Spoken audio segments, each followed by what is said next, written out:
1, I'm not going to go over question 2 because when we do Cogen 2, it'll pretty much answer question 2 for you. And then homework 18, and then start Cogen 2. So before I start any of that, are there any questions about what we've gone over in class so far? No? Okay. So homework 17, you take the following simple IR program. You declare a function, declare some local variables, assign one to x, set the return value to x, and then return x. Our question, part 1, is to draw a stack frame for my func. And notice there are no parameters. Be sure to include the return address, the old base pointer, and local variables. So, anybody idea what the stack frame will look like? Yeah. So first, if we're including the old base pointer and the return address, first we have the return address on top, then the base pointer. After that, we have all the local variables. So we have var1, x, recval, we're going to be -8 from the base pointer, -16 from the base pointer, and -24 from the base pointer, respectively.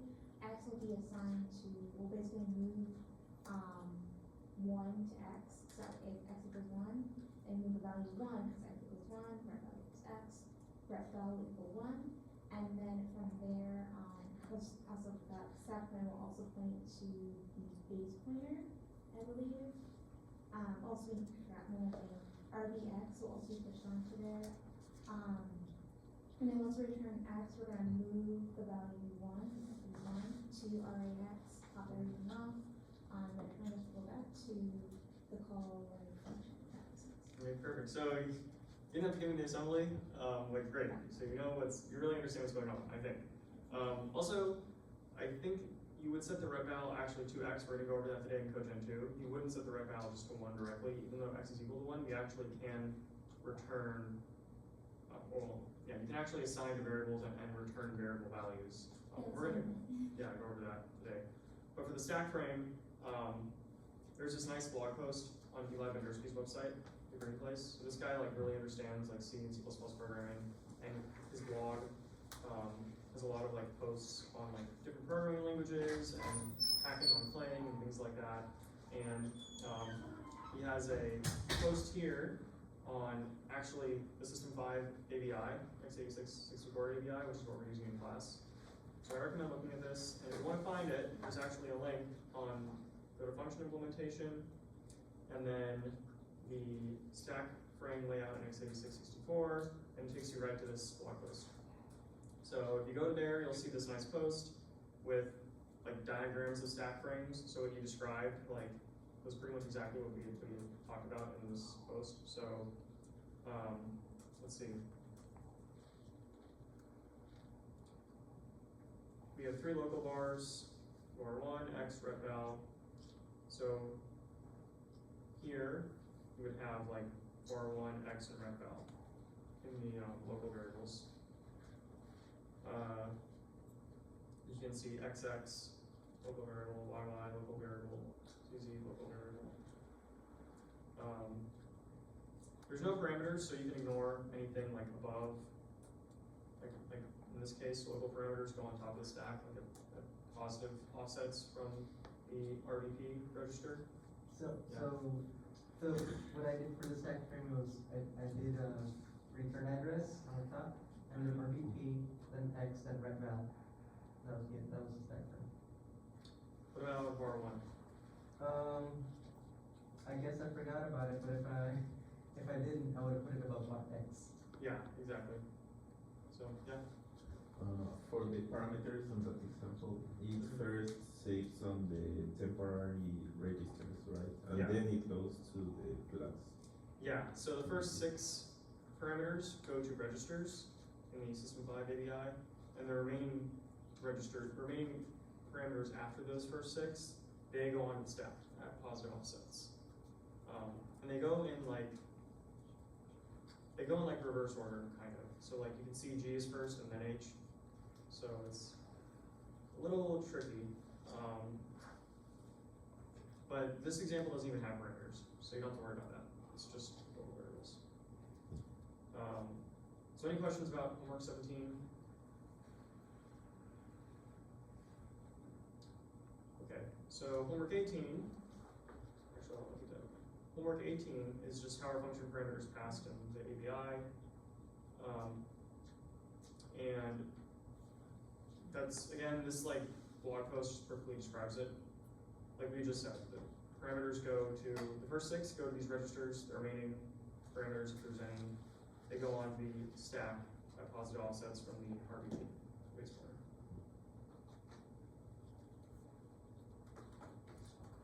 Yeah, and this header here like describes it entirely. So, if you want the answer, just go to this blog post. I recommend reading it because it'll just clear up some questions you might have about Cogen 2 as well. It'll make some Cogen 2 easier to understand. Basically, the first 6 parameters go on to into the registers and the rest of the stack, right? Yeah, exactly. Any idea why they do that? Because registers are fast. Yeah, that's why. So. Okay, any other questions? Any questions for 13? Okay. So now I'll start with Cogen 2. This one is more complex than Cogen 1. But I think it's not that bad, not as bad as like MyShell. So I've already done the overview steps here. I've already cloned the repo, created a pip environment, set up a shell, all that. So let me actually make sure I have this right. That's it. I think I didn't do the install dash p.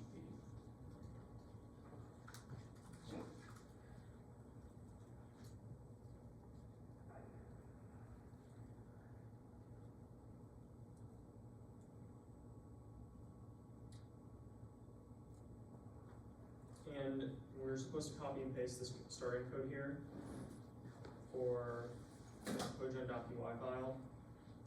I've already done that, so that should be ready to go. Let me just open the environment. Shell. And I can run Cogen, so this is working.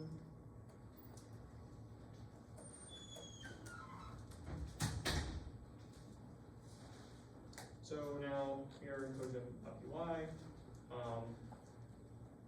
and I've actually already also copied and pasted the definitions from the previous assignment. So here, enter function and exit function are the same as Cogen 1. So I've already copied and pasted those in here. So you don't have to, so we can just save time after we do that. This is the same as from Cogen 1. So you can just keep that as it was. Now, we had done enter return and enter call in Cogen 1 as well, but you'll notice in the comments here, it doesn't say same as Cogen 1 because it's not. We're gonna have to make some changes for this assignment this time around. So what we're going to do is start with enter params. And here we're going to be moving input parameters to the local variables. So we're just translating the simple IR code to the System 5 x86-64 API assembly. And here we're entering the parameter lists and creating the stacks, creating space in the stack for the parameters.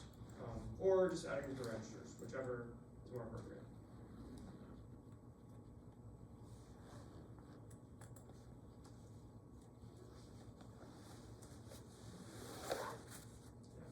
So some parts of the function of Cogen 2 are the same as the ones for Cogen 1. Yeah, it says it in the comments in the skeleton code. It'll tell you which parts are the same. I think enter function and exit function are the same. Okay, so first we're doing enter params. So in simple IR, the input program first declares all local variables. Okay, we saw that. Then it declares which of these local variables are parameters. All local variables except for x are also parameters. The set of parameters is a subset of the local variables, or the same set. So any parameters have to be in the local variables list. The enter local vars function emits code that creates space for all local variables, including parameters. So we don't have to create the actual space for them. The enter local vars function already does that for us. And if you want to get a hint of how this works, like more insight into how all this stuff works, you can actually look at what Dr. Zillow has already provided in the enter local vars function up here. You can see how we create space for all of the local variables.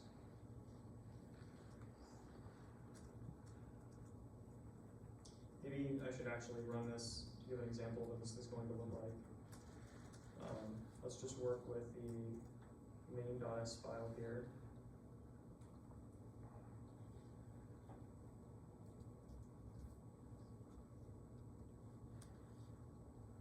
Or not this is not .ir. What, Buzz? No. Sorry, I was just like, I wonder what you were saying. There we go, okay. So with this file here, main.ir, you can see we have all these local variables. The enter local vars function that Dr. Zola gives you for the CodeGen 2, it creates all that space for the local variables. So it's moving them to different offsets on from RDP, basically.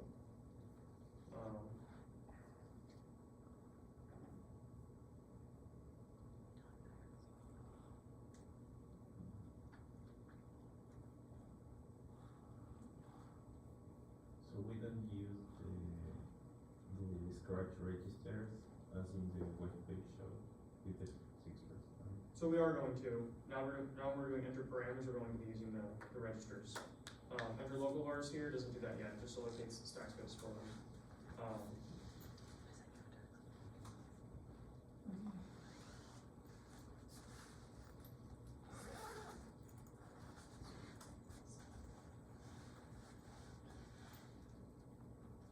Okay.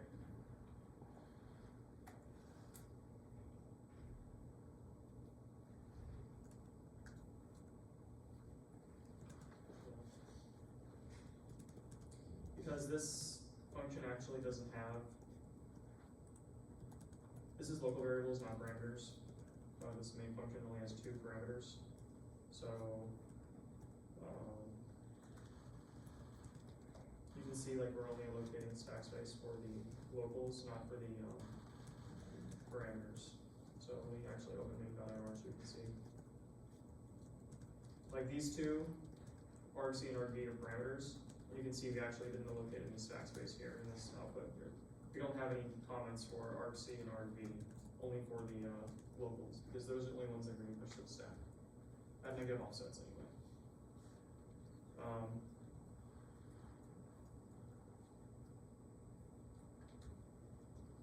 Yeah, I think this will be.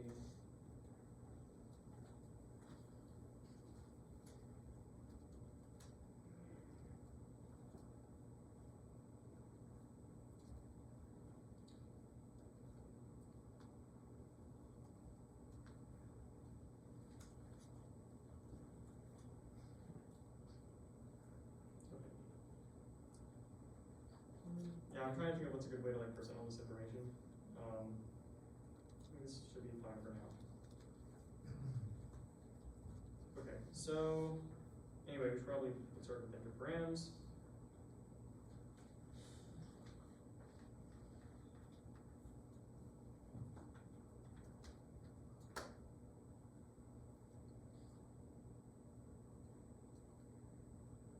So enter local vars in this code to create space for all local variables, including parameters. Enter params then creates and copies the parameter values set by the caller to the corresponding parameter local variables. For instance, for the above set of params, their following assembly code copies the caller's values to the caller's local variables. So you can see what we had before, like copying all the local, well actually this is actually different. So this is a different function from what we saw actually in main. But here you can see all these A, B, C, D, E, F, G, and H are parameters. So in the code, we're moving the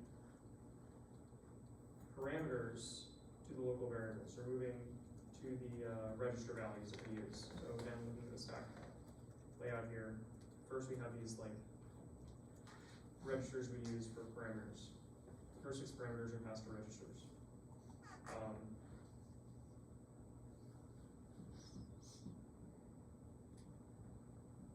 So you can see the first 6 parameters here, A, B, C, D, E, F. These 6 are passed to the parameters, RDI, RSI, RDX, RCX, which is like the same as here. And then the last 2 are pushed onto the stack instead. So H is pushed to a local variable, G is pushed to a local variable. And is it pushed onto the stack in a reverse order from the registers? Yeah, so you can see like, this is actually, I think he copied the same thing from that example, this example here. And I think he has a bit of a typo because this should be G pushed to offset 16. But the comment says H, but it should be G. So this is a bit of a typo. Yeah, so parameter G should be pushed to a local variable at offset 16 on RDP. Cause H gets pushed first, or G gets pushed first, and then, So I was talking with him about this yesterday. I think it's, you push them in the correct order here. So G goes first, but then when you, later we're going to be actually making the call, we do it in reverse order. So we'll see that when we get to the call. We'll see what that looks like. I guess we can actually start writing code now. So yeah, the caller passes parameters both via registers in the stack. The first 6 via registers and the rest via the stack. The copy these parameters to memory locations so we call these local variables. Enter params generates move instructions for the first 6 parameters from the API defined set of registers. So we're going to copy this registers list and we're going to paste it into enter params.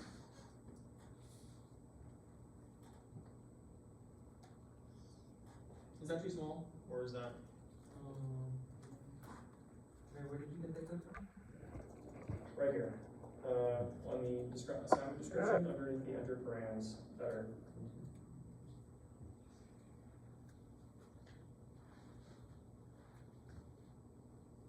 Oh.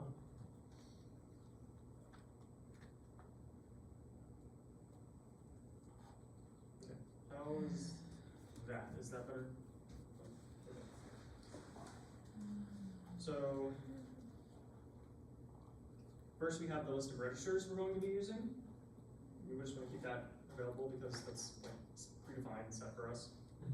Next, we're going to get the parameters. So we can actually use like the Antler API to get the names of all the parameters that were passed to this function, like so. So for those of you who don't know, is this syntax look weird to anybody? This like param.getText for param and context.name. Do we know what that means?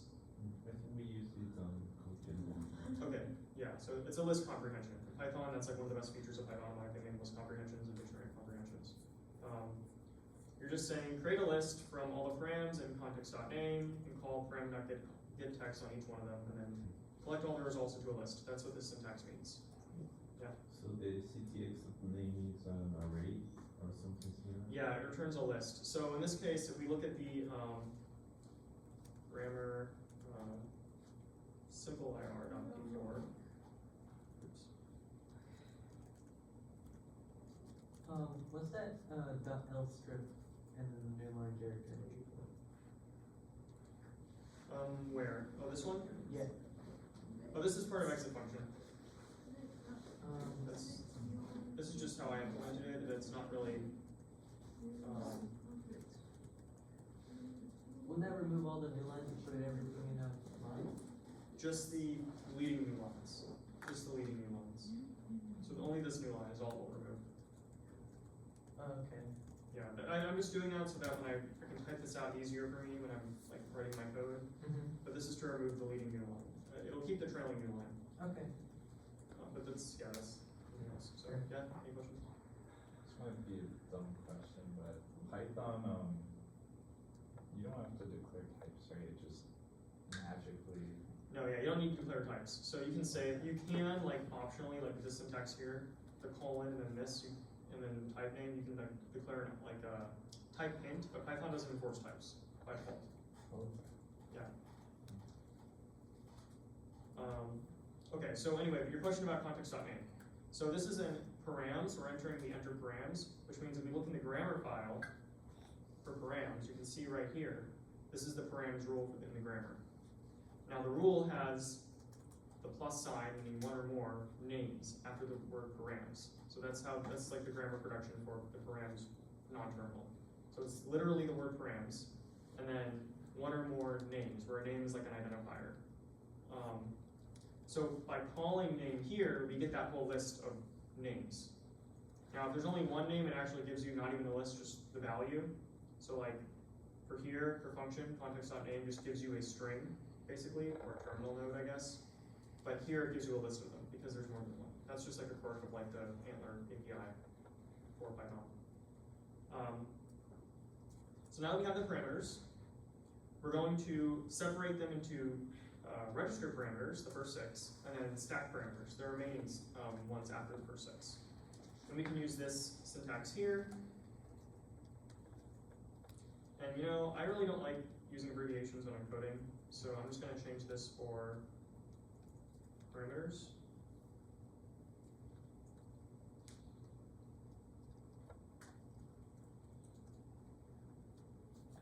Now this syntax means give me the first 6 items in this list.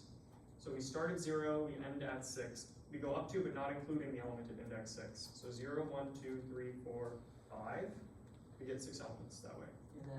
And that second one will continue from 6 onwards. So it starts at 6 inclusive, and then goes onwards to the end. And if 6 is past the bounds of the array, we actually just get nothing. Okay. Yeah, I was going to ask, if there's no more than 6 parameters, it will be null. Yeah, it's just an empty list. So Python syntax, like the array slicing syntax, if the bounds are like, if the bounds you give it are outside the bounds of the array, you just get nothing. It doesn't give you an error. You can actually remove this 0 here, and it starts implicitly at 0. So I'm just going to do that.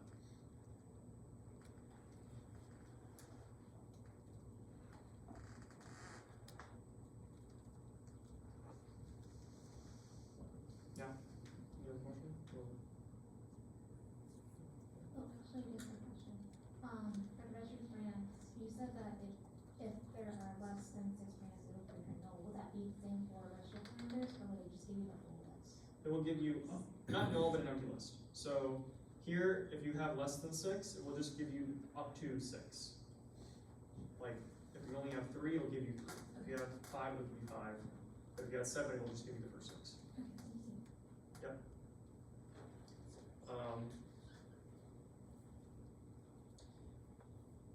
For each of the register parameters, generate a move from the corresponding register to the local variable's memory location.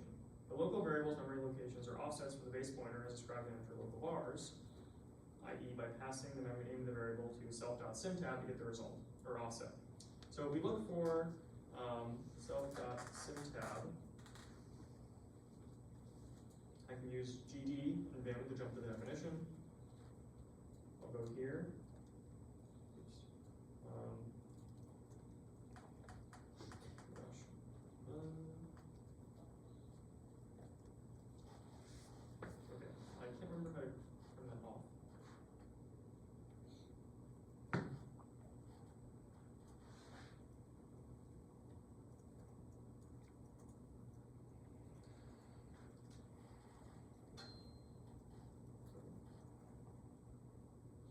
Okay, so self.symtab is a dictionary that is part of this like class we're using, that we're using the CodeGen class.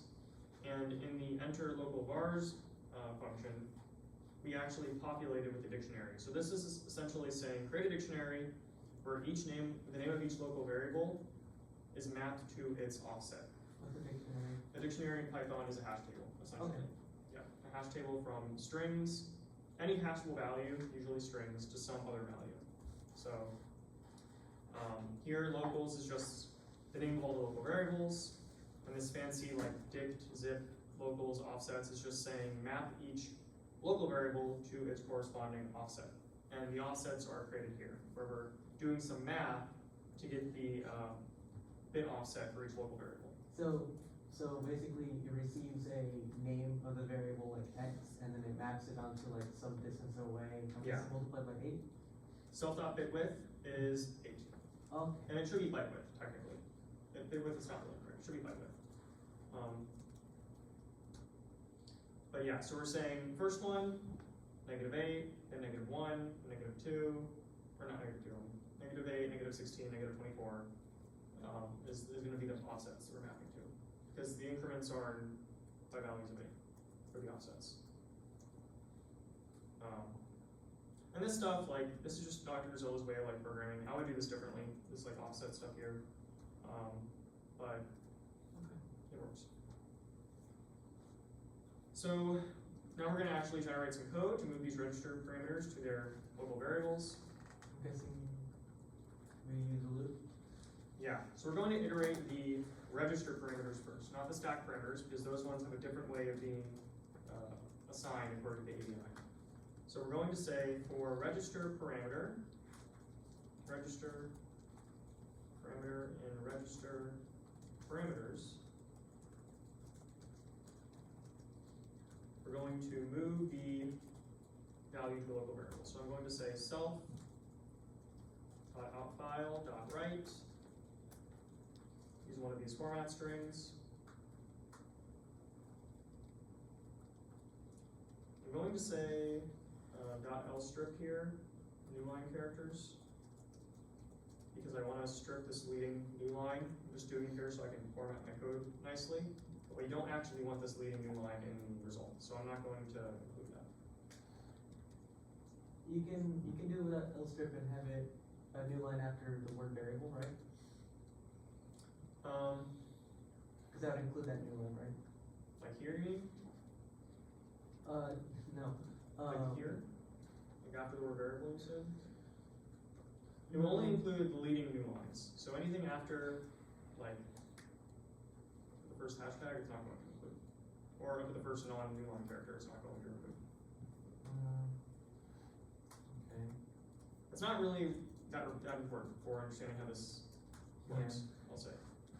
I'm gonna put a tab here, and yeah. Now, let's see what we have to actually change here. So the first thing we have to change is the name of the, let's change the comment, so we can get a good, nice looking comment. Let's change this to the name of the register parameter that we're dealing with. So we'll say register parameter. So our comment gives us the correct name of the variable we are creating space for, or assigning. Now, RDX, well, we look at the stack frame layout here. RDX is just the name of the register we're moving to, so that's a variable as well. So let's change this out for the name of the specific register we want to actually be assigning to. Now, we don't have a register yet, so to get that, I'm going to actually iterate in tandem both the registers and the register parameters. And the way to do that is to use Python's zip function. So zip, register parameters, and then registers. And then here, I can unpack that and say register. Now what this will do, what zip does is it gives you a list. Actually, I can open this up in another terminal and go and show you. And I'm assuming, do you all know what the zip function does? I'm assuming you probably know. Okay, so if we have a list A, 1, 2, 3, and a list B, A, B, C, in Python, if I were to say list zip A, B, we get this result. So that's the idea of how zip works. You have two separate lists, and they're either the same or different length. If they're a different length, we'll stop at the shorter length of the two. So if this was 1, 2, 3, 4, we would just get 1, 2, 3, A, B, C here. Combines them each into word pairs. Two tuples, yep. Okay. And then you can actually iterate them, so I can say here for number, letter, and print letter. And this sort of syntax here with the comma is destructuring each element of this tuple that we're iterating. And we can get them all individually. So number will get 1 and letter will get 8. Yeah, okay. So that's essentially what we're doing with this zip function here. So we're zipping the register parameters with the registers, so we can actually map each, or associate each register parameter with their correct register. Now, we have the register, we have the register parameter, now we have to get the correct offset, and we can get that from the sim tab. But then wouldn't it need to be registers instead of register? We could use it registers with an S at the end. No? What do you unzipping the registers, Oh, but the local and one. here's the register. Yeah, it didn't show you initialize the register.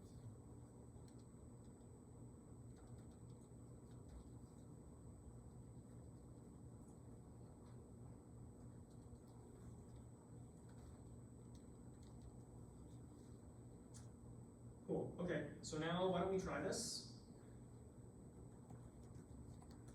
It's register underscore parameter? It's register underscore parameter. You can name whatever you want. I mean, you can change this name to just parameter if you want, or you can keep using param. I just don't like this, I don't use abbreviations when I program, so.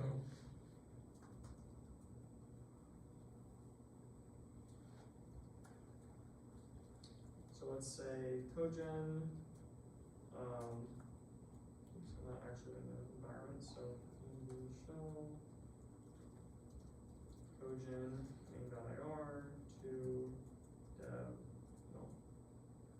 Okay, so now let's see if we're doing this correctly. Wait, how do you test it? So to test it, you have to have a Python environment. Python environment open. Yep. And then you have to use cogen, and then pass cogen the name of the file you want to actually run it on. So I copied and pasted some example they gave us in the project description, main.ir. In this case, let's see. So we have some comments. Setting that up. Oh, I forgot to close this one.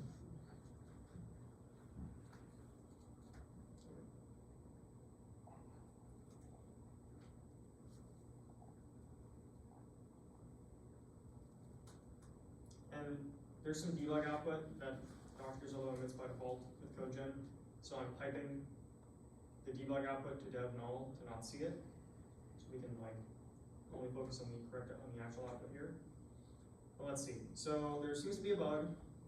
So we had the comment correct. Moving parameter RT to local variable, moving parameter RB to local variable. But the spacing is kind of funny. And it seems like we have extra percent signs and an extra minus sign. So let's fix that.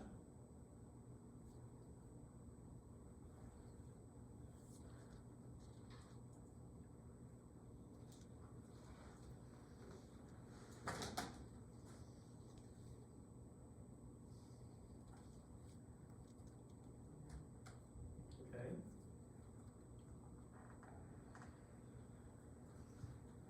And there's still some extra spacing. I think that's because I have this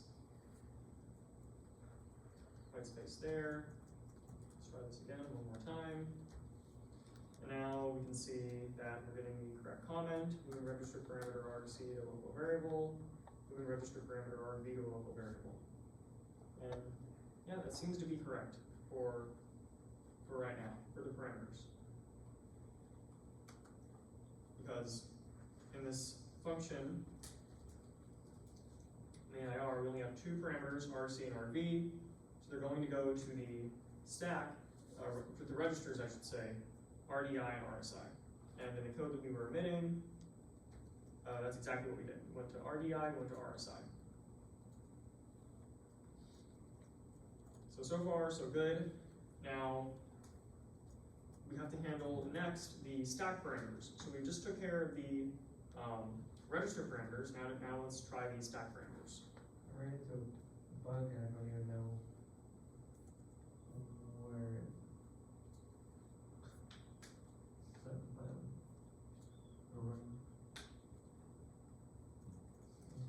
So the instruction stores the value in RDX, the third parameter, into -32 RVP, which is every location of the local variable for the above program.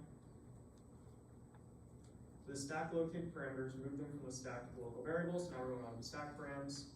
Since this is a move between two memory locations, the instruction set requires first copying to a temporary register, we'll use RAX, resulting in two move instructions. The first instruction copies from the parameter's memory location on the stack to RAX, e.g. like this. And the next instruction copies from RAX to the location variable's memory location given by self.syntab. So if we look back to the example, you can see for these two instructions, these stack parameters, we have two move instructions. That's basically what this is showing us. How to do these two moves for the stack parameters. So what we're going to do here is we're going to iterate the stack parameters. So I'm going to say for stack parameter and stack parameters.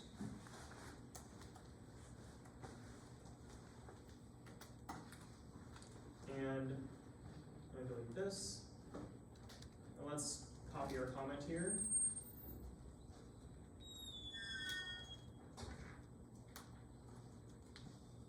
And instead of register, we'll be moving a stack parameter. Stack parameter, and we'll get the name of the stack parameter for our comment. And let's take a look just to make sure we're emitting that correctly. Oops. And unfortunately, you'll see we don't get any comments, and that's because why don't we get any comments about stack parameters in this example? So let me show the code again. Why do we not get any comments about stack parameters here?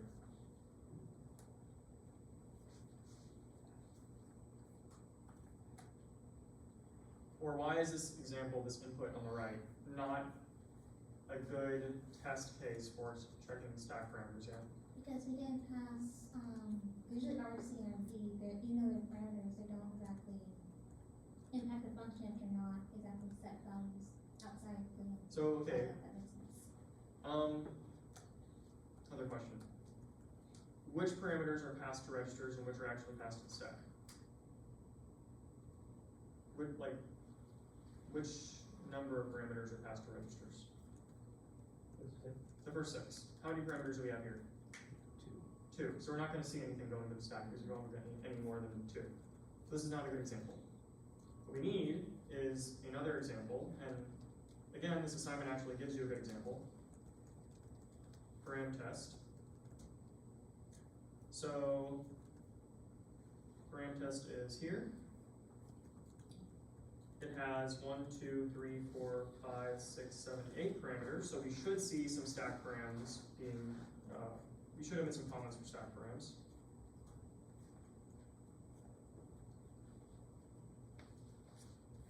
I'm going to run this example from before and change out main.ir for paramtest.ir. And you can see we have our register parameters being emitted and our moves for our stack parameters, the comments now being emitted. We haven't emitted any code yet, we just are emitting the comments. So now for the stack parameters, for the actual code we're going to be emitting,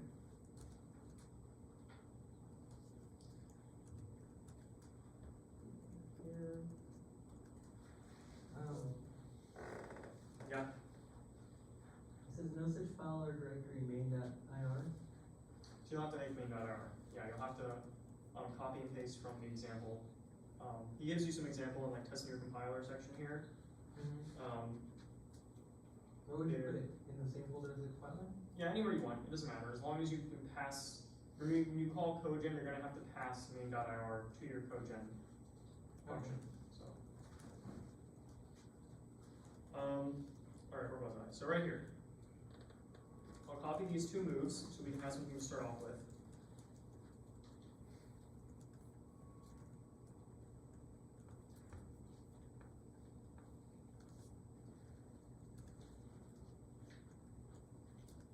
Okay, so we're getting those move instructions. They're not really what we want because they're just set offsets and set offsets, which is not correct. So we have to get the correct offset. Let's read what the instructions say. Copies from the parameters memory location on the stack. So we start at 16, so it says here, the offsets are positive from RDP. Why is this the case? Well, we look at the stack frame layout. The local parameters are stored in positive offsets from RDP. That's just according to the API. So that's why we are positive from RDP. They start at 16 because we have to save the RBP at offset 0 and then the return address at offset 8. So the parameters are starting at offset 16 onwards in increments of 8. So to get the correct offset for the stack parameter, we're going to have to do some math.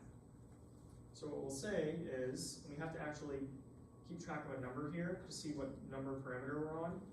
And to do that, we can use another Python function called enumerate.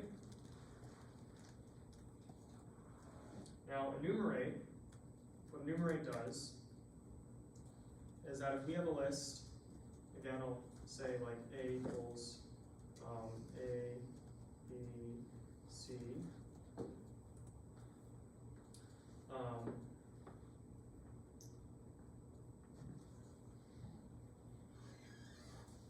Enumerate will associate each element of the list with an index. This is really convenient when you want to get both the index and the value of the items in the list.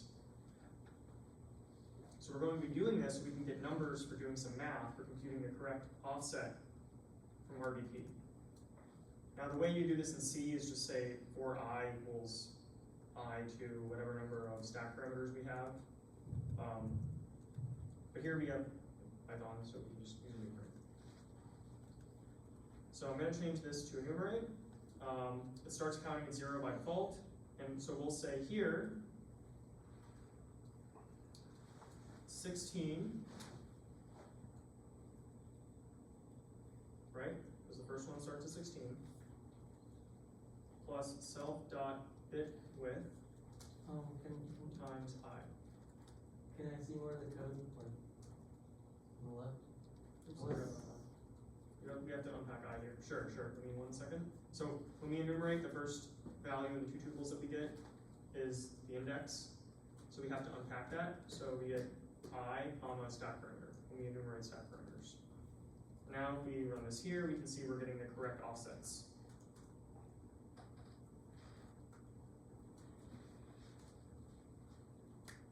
We did some math.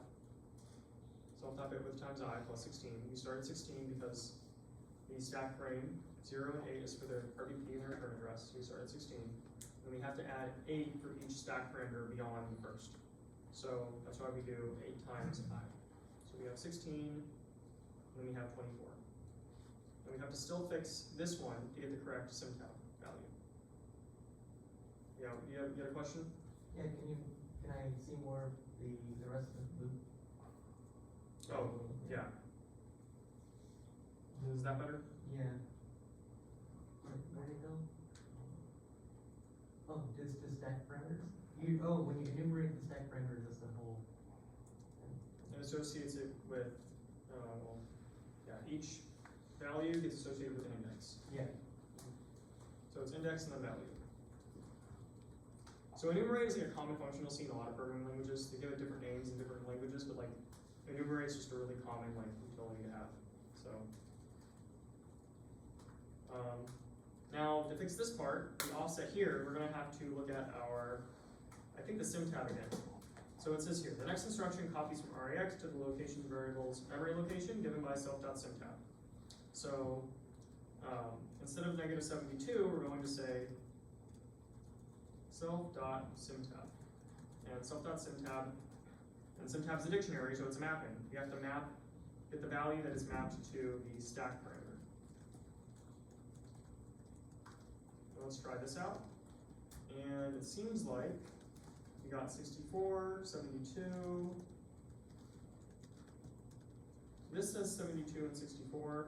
I think, so I was talking with Dr. Zoll about this yesterday, and I'm pretty sure this is actually wrong. It should be 64, and it should be 72 here. Yeah. Or actually, well, this is correct. Like, G is 64, and you can see in our comment we have G being at 64, so G, -64 offset, that's correct. But the stack parameter, like our offset from RVP, that should be 16 for G. As you can see in like this diagram here, it's 16 for G.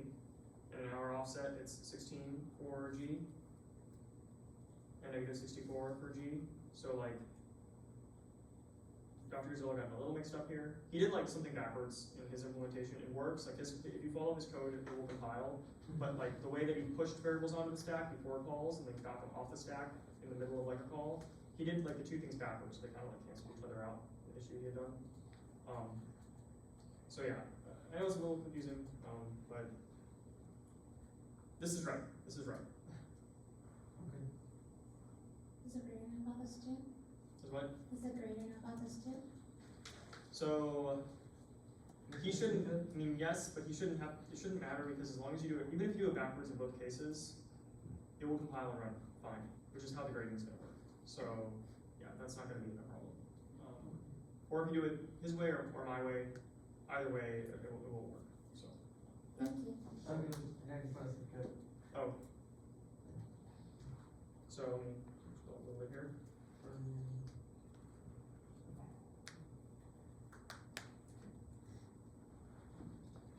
There's like more than one way to do this. This is just the way that I approach it, and like, I really like Python, and I used to program Python a lot. So like, I know a lot of these like idioms, like using zip and maneuver mate and whatnot. yeah.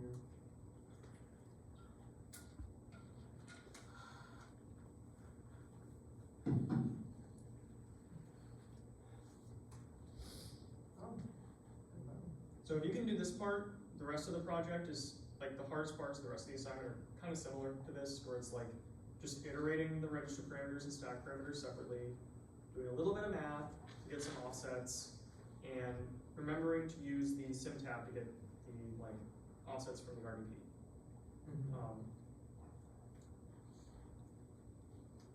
So the negative offsets from the RDP, I should say, for the local variables. And that's it for enter params, which I think is the hardest, one of the hardest parts of this assignment. So for the call, that's also gonna be hard. I don't have time to do that, so I think I'll just do the return, so we can at least have 2 of the 3 functions done. So we had done enter return with CodeGen 1, but now we have to add one more wrinkle here. In CodeGen 1, we only return immediate values, like constants. Here we're gonna be returning variables as well. And he tells you, similar to enter assign, you can check for this by checking context.operand.type and using the same if then else statement to generate the assembly instruction argument, either a load from an offset from RDP or an immediate constant, and store this value into RAX for the ABI. So you can actually just copy and paste the logic from enter assign, which is given to you. Let's see if we can find it up here. See how in enter assign he's actually checking if the context operand's type is a name or a number. And then he's just emitting code depending on what he finds. So we can actually just copy this and use this as well. And enter return. Oops.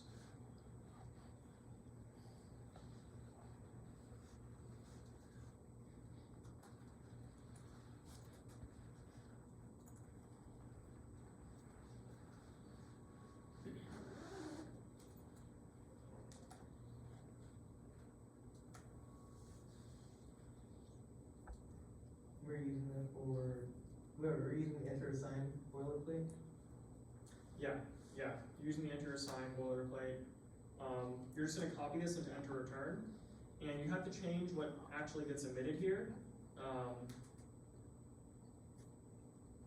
So you can look at what like the examples for enter return that he has.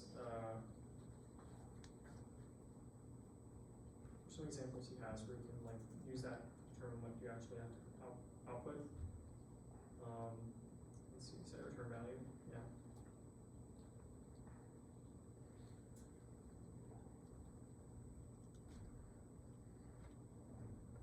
Oh, wait, did we write enter return in CodeGen 1? We did, but it's not gonna be the same.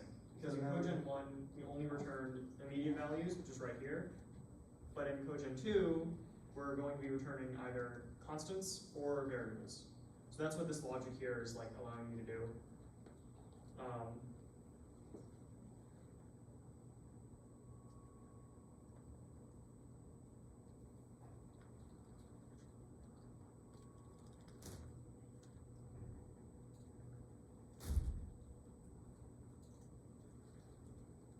Actually, it's here where we're setting this. So, or I guess just right here actually.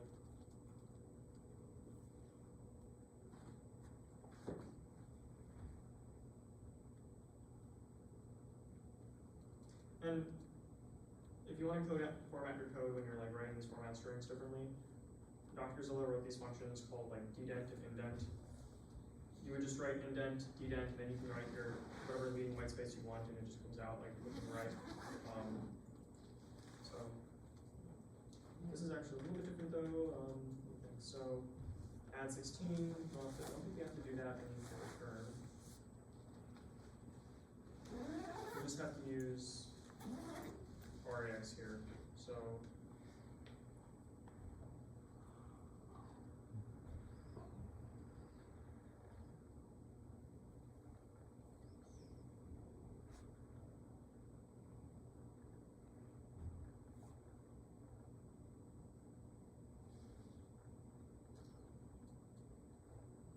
Yeah.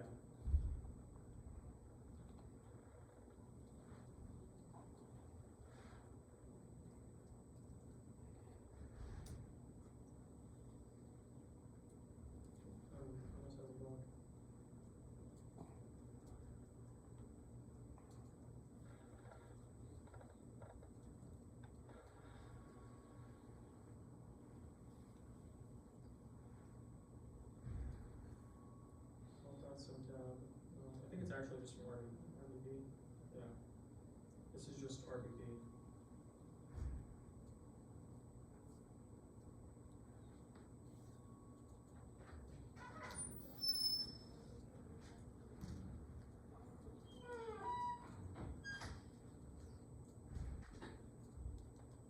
Operator RDP? I think, let me take a look. I don't remember exactly what it looks like.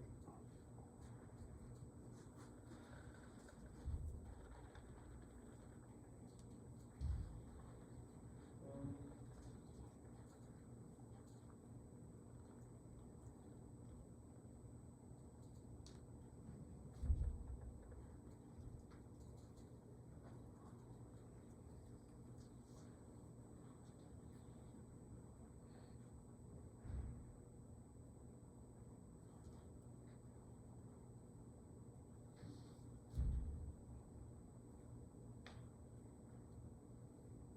Okay, I'm almost out of time, so what I'm gonna do is I'm just gonna go to, I already have this finished, so I'm just gonna open up the completed code gen that I have and just look at that one function.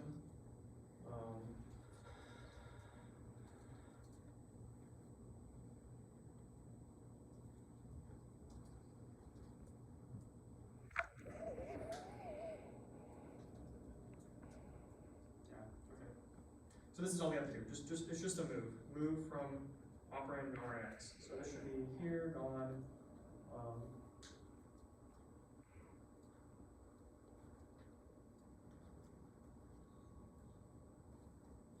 that's it. Wait, what? Yeah, that's the right thing. So, yeah, you just need to get the, you just need to move the RX value, the operand and the RX value, that's it. I always get confused how, like, normally assembly is destination and source, but in this assembly it's source then destination for all the instructions. So yeah, you're moving the operand into RAX, which if it is a name, the operand is going to be an offset from RDP because you want to get the local variable. And if it's a number, you want to get the actual number itself. So you just use context operator in that text to get the number.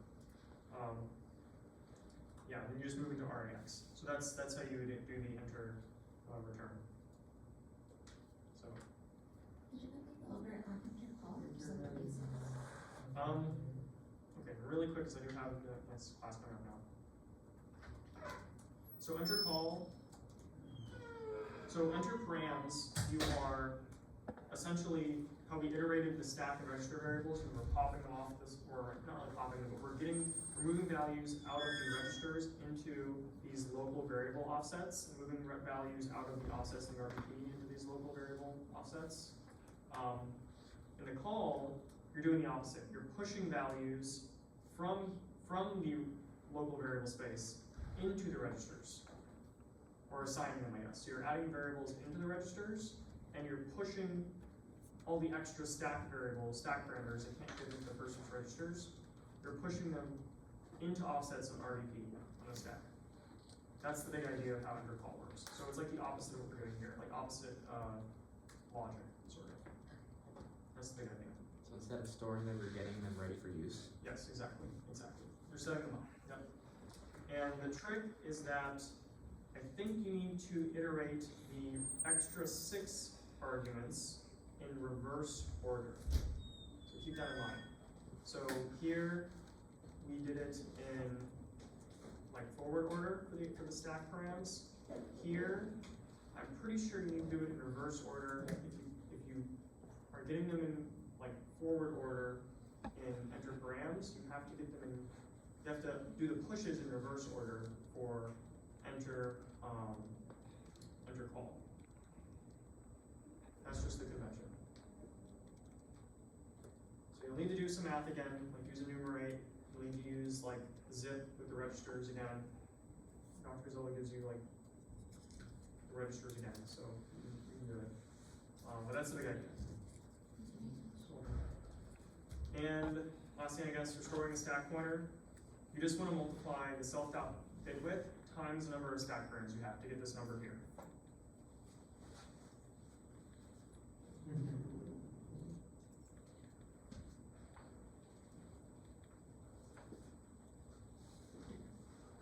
What are we gonna be doing next slide? I don't know. Just depends on what assignment is up next. If there's no assignments up, then maybe, maybe there should be assignments up still, but if there's not, then we can work on Cogen 2 some more. I think we'll have Cogen 3 up by then, so we'll probably just be working on that.